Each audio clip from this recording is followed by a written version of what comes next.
penggolongan salep. Assalamualaikum warahmatullahi wabarakatuh. Saya Anha tadi, dan di kesempatan ini kita akan belajar bersama atau mengingat kembali ini untuk rekan-rekan farmasis proses penggolongan sediaan salep. Baik, langsung saja kita mulai mempelajari bagaimana penggolongan salep dan apa saja golongannya. Yang pertama adalah penggolongan menurut konsistensinya. Nah, yang pertama adalah ada unguenta. Nah, unguenta ini merupakan salep yang mempunyai konsistensi seperti mentega. Nah, sehingga dia tidak mencair pada suhu biasa, tapi mudah dioleskan tanpa memakai tenaga. Nah, umumnya pada pengobatan ini kita menggunakan salep yang konsistensinya seperti mentega atau dalam hal ini adalah unguenta atau unguentum. Nah, kemudian yang kedua adalah krim, di mana krim ini merupakan golongan salep yang banyak mengandung air, kemudian juga mudah diserap oleh kulit dan dapat dicuci dengan air. Nah, ini juga penggunaan di dalam pengobatan juga banyak yang menggunakan salep dengan konsistensi seperti krim ini, atau bahkan di dunia kosmetik juga menggunakan golongan salep seperti krim ini. Lalu yang ketiga adalah pasta. Nah, pasta ini adalah salep yang mengandung lebih dari 50% zat padat. Nah, suatu salep tebal karena merupakan penutup atau pelindung bagian kulit yang diolesi. Nah, untuk salep pasta ini berbeda dengan krim dan unguenta, di mana si pasta ini itu memiliki zat aktifnya yang lebih dari 50%, sehingga lebih tebal dibandingkan golongan salep yang krim dan unguenta. Lalu yang keempat adalah serata. Nah, serata ini adalah salep berlemak yang mengandung presentasi lilin yang tinggi sehingga konsistensinya lebih keras daripada golongan salep-salep yang lain. Lalu yang terakhir di sini ada gelones atau jelly atau gel ya, dimana gel ini adalah salep yang lebih halus, kemudian umumnya cair dan tidak mengandung atau si salep ini tanpa mukosa. Nah, sebagai pelicin atau basis campuran dari lemak dan minyak dengan titik lebur yang lebih rendah. Nah, umumnya si gel ini itu berwarna lebih cerah atau berwarna transparan ya daripada salep-salep yang lain. Contohnya basis yang digunakannya ini adalah start jelly. Nah, start jelly ini adalah 10% amilum dengan air mendidih. Jadi amilum yang dididihkan. Amilum yang dilakukan dengan ditambahkan air mendidih.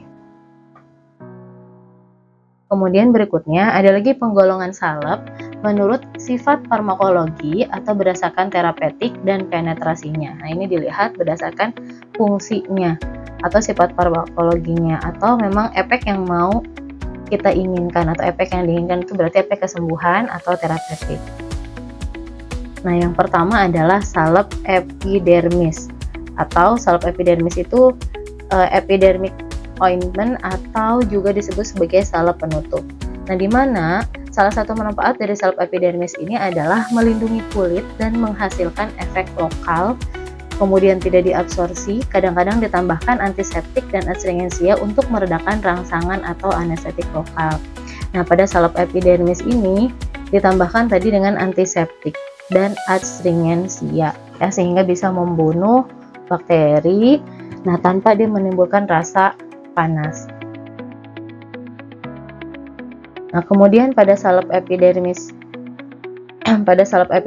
ini itu biasanya dasar salep yang digunakan adalah dasar salep senyawa hidrokarbon. Yang kedua adalah salep endodermis. Nah, salep endodermis ini adalah salep yang bahan obatnya itu bisa menembus ke dalam kulit, tapi tidak melalui kulit, dia hanya terabsorpsi sebagian, sehingga digunakan untuk melunakkan kulit atau selaput lendir. Nah, biasanya pada salep endodermis ini dasar salep yang digunakannya adalah dasar salep minyak lemak. Lalu yang ketiga adalah salep diadermis. Nah, salep diadermis itu adalah salep yang bahan obatnya menembus ke dalam tubuh melalui kulit. dan mencapai efek yang diinginkan. Jadi seperti ini efek terapi karena tujuan dari digunakannya salep dalam pengobatan ini adalah salah satunya kan terapeutik ya, sehingga pada salep diadermis itu si salep bisa menembus ke kulit yang paling dalam untuk mencapai efek yang diinginkan. Nah, misalnya untuk salep diadermis ini salep-salep yang mengandung belladonna atau salep yang mengandung siamerkuri iodida. Nah, kemudian berikutnya adalah penggolongan salep berdasarkan dasar salepnya. Yang pertama ada salep hidrofobik. Air fobik dari kata fobia ya, takut. Berarti hidrofobik ini salep yang tidak larut dalam air dasar salepnya. Nah, untuk salep hidrofobik ini salep yang tidak suka air atau salep dengan dasar salep berlemak sehingga tidak dapat dicuci dengan air. Nah, walaupun dia bisa dicuci, itu biasanya meninggalkan bekas atau noda berminyak. Jadi salep hidrofobik ini salep yang memang tidak larut dalam air. Kemudian yang kedua adalah salep hidrofilik. Air, filik itu dari kata fil ya, suka air.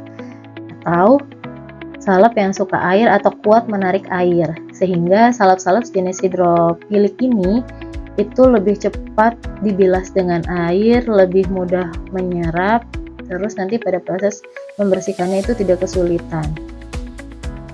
Nah, biasanya untuk salep hidrofilik ini itu tipenya MA, minyak dalam air, sehingga mediumnya air ya, minyak dalam air atau oil in water. Nah, kalau yang salep hidrofobik itu umumnya dia tipe air dalam minyak, jadi mediumnya minyak, sehingga dia sulit dicuci dengan air, akan meninggalkan bekas-bekas minyak. Nah, kemudian yang terakhir ini adalah penggolongan salep menurut Formularium Nasional atau Fornas. Nah, di mana Fornas ini kan salah satu buku acuan ya yang digunakan di farmasi. Nah, yang pertama untuk dasar salep 1. Nah, dasar salep 1 ini adalah dasar salep senyawa hidrokarbon.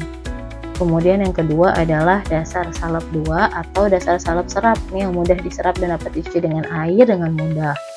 Lalu yang ketiga itu dasar salep 3, dasar salep yang dapat dicuci dengan air atau dasar salep emulsi minyak dalam air ya, atau oil in water.